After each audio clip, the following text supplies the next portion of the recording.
So when you're talking to somebody about a quote or an estimate, what we want to do, you remember the shopping experiment? So the salesperson there said, can I show you some suits? He found about what I was doing, what context I wore the shoes. You remember? Okay. When somebody is asking you to quote for some print, you want to find out, you don't want to go sure and get specs and then quote them. You want to find out what? What do you want to find out? Yeah, what are they trying to do with it? So what are they trying to achieve with the print? Because people don't wake up at 2 o'clock in the morning and go, you know what? We've got 2.5 grand or 59 grand sitting in our budget. We're not sure what to do with it. I think we should get ourselves some printed products. That's what we're going to do. That'd be good use of our money. Are they? No. They're buying print in the context of something else they're doing. Most of the time we don't know because we don't ask enough. So we need to find out. So that's how you find out. You just say, very simple expressions. Everybody's written these down? You know, what do you do with the brochures? What do you do with the exhibition material? You'll see where this goes in a second. Yep. So everybody got that? This will make sense. This will all come together in a second. So let's talk about this. The context timeline. So I did an experiment about a year ago. We don't buy a lot of print in our company. You know, we're not a big kind of print marketing company or big logistics company, so we buy small things every now and again. A lot of time what happens is the partners we work with do the printing for us. So we're not big users of print. But I said we'll do a little experiment. So the next 4 things we get printed, and for the owners of the business, this is profoundly important for what you're about to hear and discover. So here's what I said I would do, is we're going to buy from 4 different suppliers, just randomly pick suppliers. And here's what I'm looking for. When we pick those suppliers, how many of them, and I say, can you print XYZ for us? How many of them will ask me print-related questions? So how many of them do you want printed? When do you want delivered? What stock do you want it on? How many pages? What color density? All that stuff. Yeah? And I'm also going to be curious how many of them ask me money-related or business-related questions. Oh, what are you doing with the XYZ? How do you use that? You know, what goals do you have for that? You know, tell me a little bit about your business. You know, I've not heard of you before. So who thinks I got a 50-50 balance between business questions and print product questions? Look around the room. Who thinks I got all print-related questions and no business-related questions? Look around the room. Look around the room. This is very instructive. And who thinks I got all business-related questions and no print-related questions? So everybody in the room put their hands up for only one question, which was how many people asked me print-related products, which is exactly what happens. So people would say, how many do you want? When do you want it by? Some people ask me, getting out of quotes, you know, characteristics of the printed product, what size, you know, how many pages, what colors, all that kind of stuff. That makes sense? Now, what do you think? You think this is good, adding value, or think this is bad, turning print into a commodity product? Who thinks they've all just turned print into a commodity product? Okay, now have a look around the room. So here's the next question. Of the 4, how many of them do you think followed up with me afterwards and said, how did that go? I looked you up on the web. I see you do X, Y, Z. You know, I thought you might use in your business these types of things. Could we have a chat to you about those? Who thinks I got followed up on any of them? Okay, have a look around the room. Nobody followed me up on any of them. Nobody. None of them. Never got a follow-up call from any of them. Never asked me any business-related questions. It's frightening, isn't it? That's what's that. It was an experiment to see what happens, and what everybody in the room had the exact same experience I got. The people I dealt with just turned the printed product into a commodity, and they're all struggling to make money, and you're now beginning to see why. And that's normal in the printing industry. It's normal in the printing industry. So imagine this conversation goes on. Imagine, this is very profound, by the way, so you want to try and graft this as you can while I'm going through it for you, so you get this into neurology. Imagine you're a printer. Imagine I'm a printer. I get a call one day. We'll pretend I'm a good salesperson. Not 28 years ago I wasn't, but let's pretend I learned some things and I became a specialist. Customer rings me up and says, I need a quote. I go, what for? He said, I need a quote for some posters. I said, oh, sure, happy to help you for that. Appreciate you giving us an opportunity to do that. Tell me a little bit about what you do with the posters. He says, we're putting the posters up at an exhibition. I go, oh, interesting. Tell me a little about the exhibition. He said, it's an industry exhibition. Happens once a year. We're exhibiting there this year. I go, how are you getting people to the exhibition? He said, well, it's an exhibition. We're hoping the exhibition people will actually bring the audience. That's why we're exhibiting. I go, have you got customers and prospects that you would like to come and see you at the stand? They said, actually, we have. So what about if you did a mailing to your prospects and your customers to get them to come and meet you at the stand and maybe do some business with you on the stand and give them a reason to be there? Person I'm talking to goes, that's a good idea. So we help them put together an invitation mailer to get the customers and prospects to come to the stand. Then I said, on the stand, what are you doing on the stand to entice people to come to the stand? What about having some promotional products on the stand, so little giveaways, tease people to come up, give people things that when they see whatever it is, you give them on the stand afterwards, they think about your company, so you're unveiling your brand in their minds. They go, I hadn't thought about that, but that's a good idea. What would you recommend? I'd recommend X, Y, Z. Is that fantastic? I said, have you got any literature packs on the stand? He said, oh, well, we've got our normal brochures. I said, what about if you did some specials and put together some exhibition-specific things so you could motivate people to do some special offers at the exhibition? He goes, that's a good idea. I hadn't thought about it before. Happy to do that. And then I said, after the exhibition, what are you doing with all the leads? I said, did you know that 85% of leads from exhibitions are never followed up? Is that true, by the way? That's research. 85% of leads from exhibitions are never followed up. They spend all this money trying to generate leads and never get followed up. That's not good. I said, what about if we put together before the show a post-show mailer? So immediately after the show, you could do 3 sequential mailings, 2 weeks, 2 weeks, 2 weeks, motivating people to take action on whatever your show offers were. Would that be good? He goes, that'd be really good. So look what's happened here. You're following this. This has profound impact for your printing business. So instead of going, I need a quote for some posters, and me saying, what size are they? What color? When do you need them by? We've had a completely different conversation. I found out in the context of the posters, there's things that are happening beforehand and there are things that are happening afterwards. So certain activities. The posters are not being bought in isolation. They're being part of something else that's going on. Okay? So we ended up with the exhibition conversation, the invitation mailer. We ended up talking about the stand, the promotional goods, the literature pack, the post-show follow-up mailer. Now, is that opportunity going to happen every single time when you have an opportunity for an estimate? No, not at all. But is there those conversations ready every now and again? Okay. Well, raise your hand if you think there's some of those conversations to be had on a reasonably regular basis someplace in your business. Raise your hands if you think there is. So here's what I did, and went through this on Tuesday. 2 people emailed me back the following day. I would not call this fantastic implementation, but where I was really impressed was it was implementation. They just went and did it. Not sophisticated. Here's what one guy did. It was funny. It was this. It wasn't clever.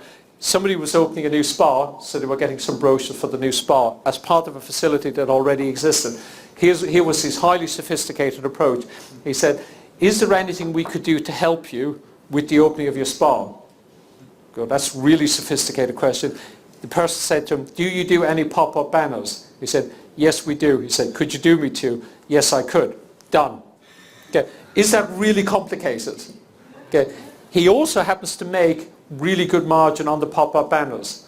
Was he price shopped on the pop-up banners? I'll help you.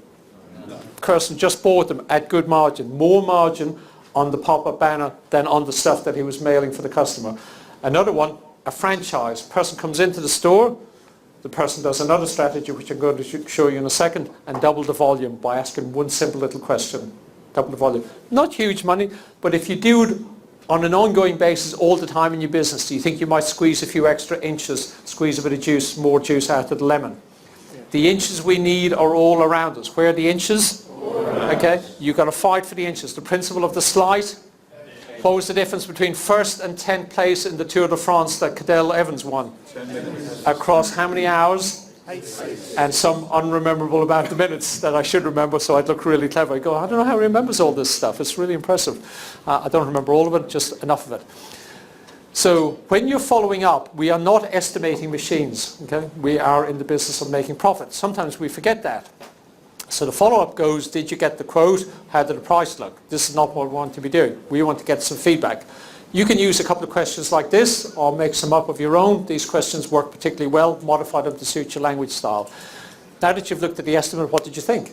I'm not focusing on price. I'm just getting some feedback. Okay, yes, and you explained to me, Arthur. Thank you very much. Yeah. Thanks very much. My pleasure. Delighted you're here.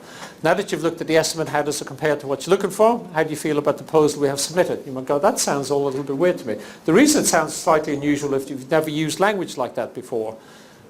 If you use it a few times, it starts to feel comfortable. You can mess around with the words a little bit. The key thing you do not want to be doing is asking any question that's focusing on the price.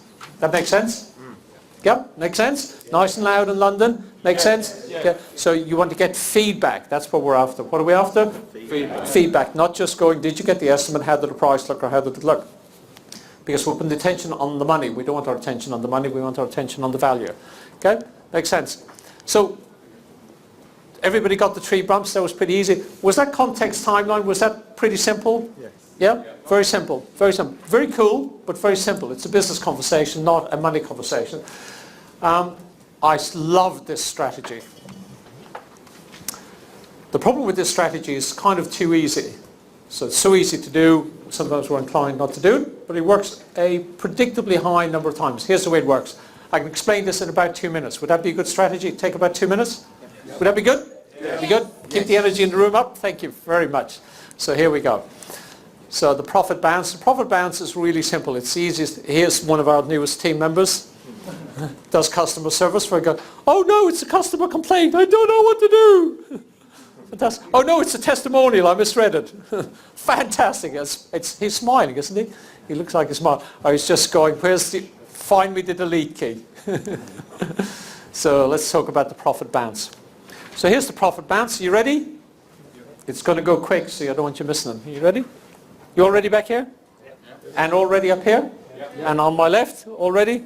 And on my right, we're all ready? Here we go.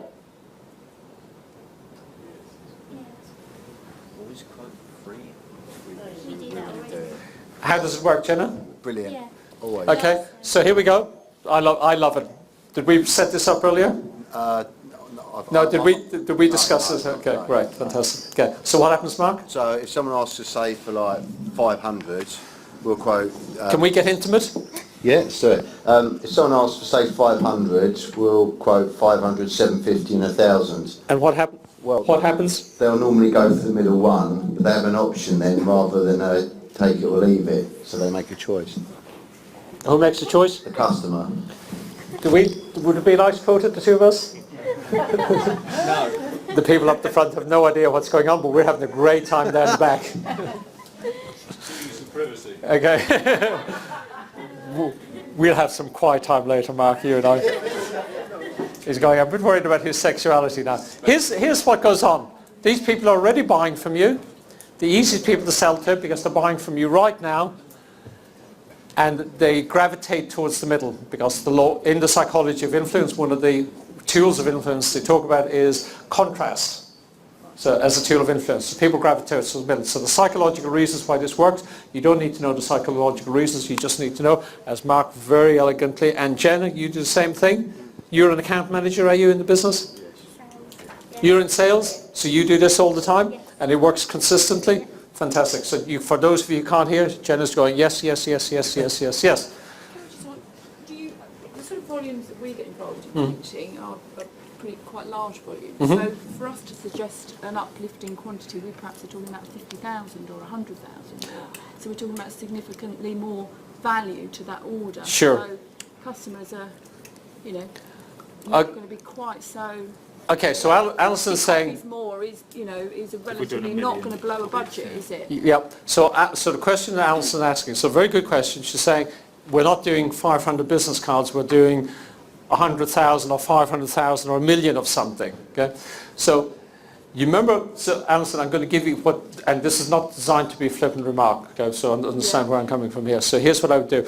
In the context of, I've got a lot of people here, so I need to make sure we get out of here before midnight. Here's what I would challenge you to do. I'll give you a couple of things right now, but here's what I would challenge you to do. And everybody will have some version of this. So this is a good example of this. You remember we spoke about growth mindset and fixed mindset? Okay, what's great about Alison is she could have gone, that won't work in our business, which is what a fixed mindset person does. Everybody get this? What she's done instead is said, growth mindset, here's our situation, how would we use this? Is that growth or fixed? Growth, which is exactly where you need to be. So I don't know enough about your situation to give you enough detail. Here's what I would say to you. The more you know about what the customer is trying to achieve in terms of the business goals and the business objectives, the better equipped you will be to say, I know you asked us for 1 million in number of copies or whatever it is you do. I've given you 3 different options because, we spoke about the framework, so because, and then you give them some logic why it makes sense for them. And I won't know that until I know what it is you're doing. So I'll give you a simple example of this. Sometimes people might ask us for to come in and train the team for a couple of days. And sometimes what I'll do is I'll look at the team environment and say, actually, to get the results you want, you need to do more than a couple of days of training. So we do different things. We have a project framework called Level 3 Mentoring, which we call elephant hunting, and I might recommend that to them or recommend something else to them. But there's not a quick answer to that, but in the context I can say here's the logic why you would do that. So that would be an interesting H2 question in your group to say how could we use that. Now it could be you can't use it, I don't know. It could be you go, we got 15 things, we can use 11 of them. So you'll be 11 ahead and you'll go 5 we can't use. I don't know. Are you okay with that? Now also, by the way, and again thank you for asking, by the way, for everybody in the room, if you've got, this was my commitment before you came here and it was my commitment this morning, if you've got an unanswered question that you want me to go deeper in, I'm very happy to individually, with no charge, spend a half hour on the phone with you going through anything that's specific to your company. Is that fair? So I'd be very happy, Alison, to spend half an hour on the phone with you finding a bit more about your business and working out how we might do that. Would that be fair? Yeah? You good with that as an answer? Yeah, okay, fantastic. Okay, and I'm glad you brought that up. Anybody else have that question in their mind? It was just Alison. Okay, that's interesting. Cool. Now, a couple of things about the profit bounce. There's 3 rules you need to abide by when you're doing the profit bounce. So rule number 1, unit price goes down. Does this make sense? If I'm doing 1,000 copies, it's 10p. If I'm doing 1,500 copies, it's 9p. Does that make sense? Okay, unit price goes down. Second rule is the margin percentage goes up.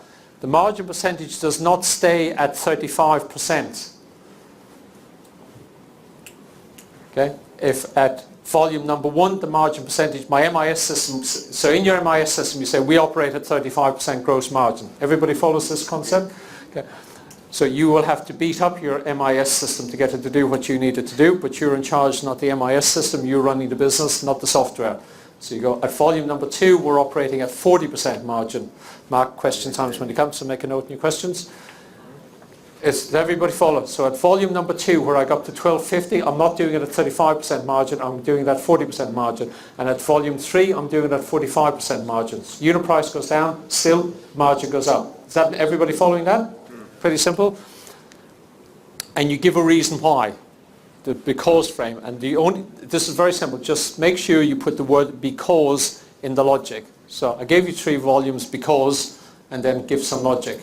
Yeah, I know in your situation you do X, Y, Z, so I thought it might be helpful if you had 3 different options to choose from, or we're already running the job on the press. It's easier for us to run an extra volume while the machine's already set up. We don't have to set it up again, clean up afterwards. So if you could store them or we could store them for you, there's 3 choices available for you. Does that make sense? Okay. It's another slight edge. The inches we need are where? All around us. The inches we need are all around us. It's just another principle of the slight edge. Okay. So we'll skip